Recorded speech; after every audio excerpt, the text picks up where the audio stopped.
The last episode that we do every week, and that includes today's, our friends at Local Environmental Services.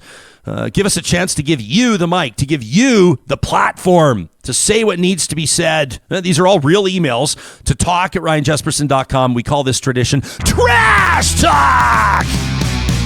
All right, this one from Layla. Layla writes in and says, after listening to your interview with David Parker on Monday and his thought about the hundreds of thousands of people who don't trust voting machines, it brought to mind a quote from Bill Maher.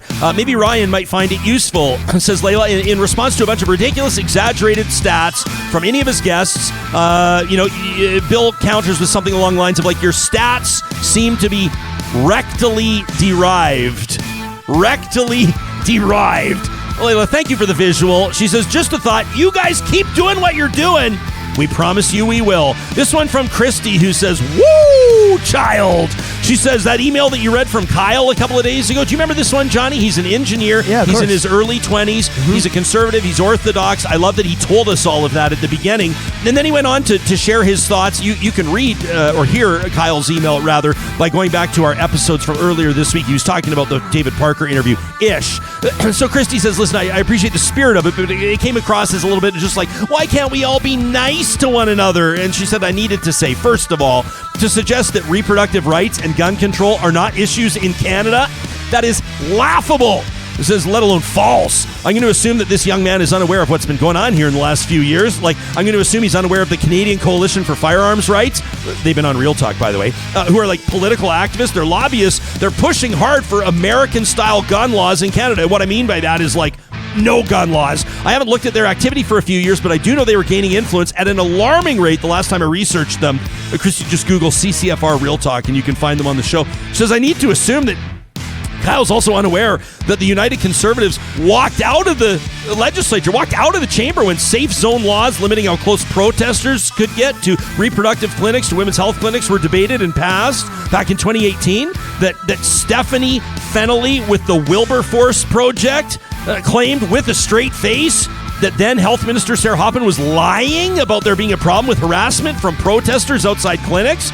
I assume maybe he's also unaware that the graphic anti-abortion flyers that were distributed in Calgary, one of them was handed to my niece, who was 4 years old at the time, because the group handing out the flyers weren't too concerned about the feelings of children who were already here when the preborn were at risk.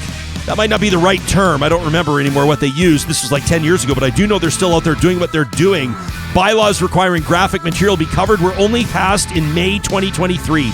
And he must also, therefore, be unaware of the sheer number of fake clinics all over Alberta where religious and pro-life groups pose as healthcare practitioners to manipulate women. I could go on and on and on and on, but the point I'm trying to reach is that Kyle would find himself well served by worrying less about others' tone and more about his own message. A high horse is far from the moral high ground he seems to think it is, and the air gets pretty thin up there. Woo! That from Christy.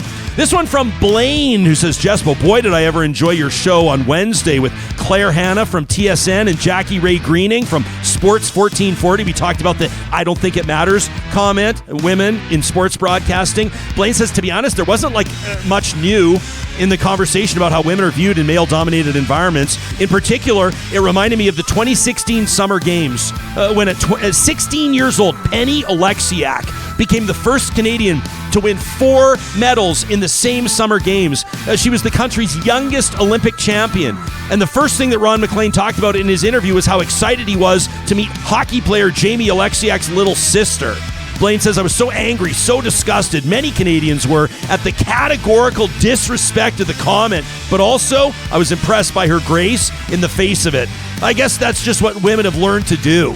And it was reflected in your guest interviews on Wednesday's show. My point is, it doesn't seem like much has changed when current discussions on the subject cause one to reflect on things that happened almost 10 years ago, and it feels like nothing's changed. That from Blaine. Don says, Jespo, I know I'm late to this topic, but I can't leave without giving you my comments.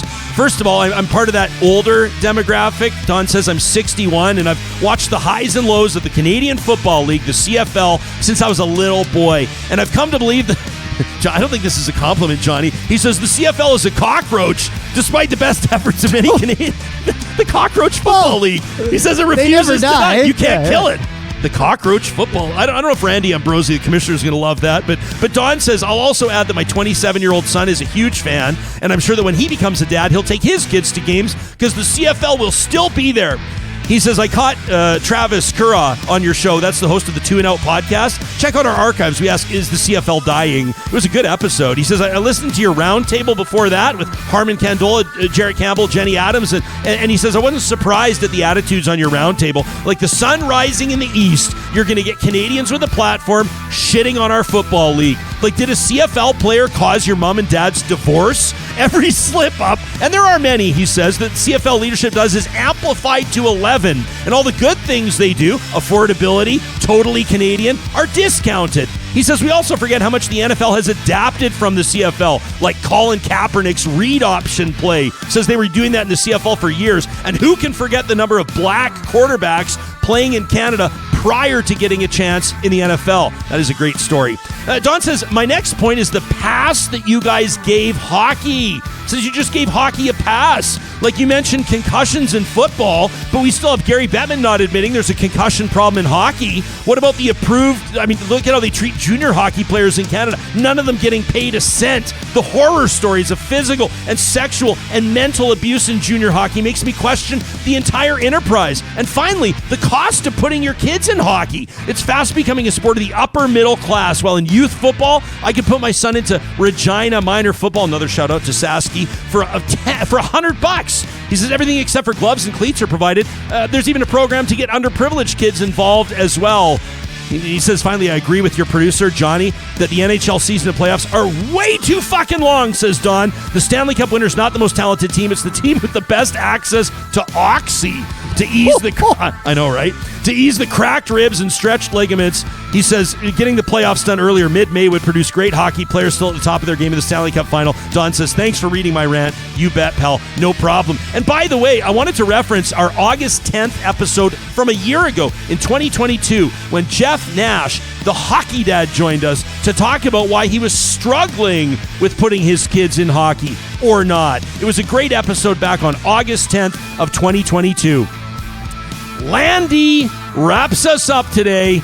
Buckle up, baby. We just got this morning. Landy says, ladies and gentlemen, gather round. It's time to address the absolute masterpiece of modern whining, the legendary complaints about platforming. Yeah, you heard it right, folks. Apparently in the circus of life, there's a special tent dedicated to people who think they're too good for the very platforms they willingly stand on. And I saw it this week, Ryan, aimed right at Real Talk. Now, let's get one thing straight. Complaining about platforming, says Landy, is like signing up for a baking competition and then crying foul when the oven heats up. Imagine entering a hot dog eating contest and then dramatically declaring, I can't believe they're making me eat hot dogs. Newsflash, the whole point of a platform is to, well, be a platform. It's like showing up at a swimming pool and then throwing a fit about getting wet. And let's not forget the majestic creatures who magically transform into experts on the nuance of platform responsibility. Oh, they know exactly what topics should be discussed. They know which guests should be invited and how much airtime should be allocated to each subject. I mean, who knew that Karen from the suburbs has a PhD in media ethics? It's a marvel to behold.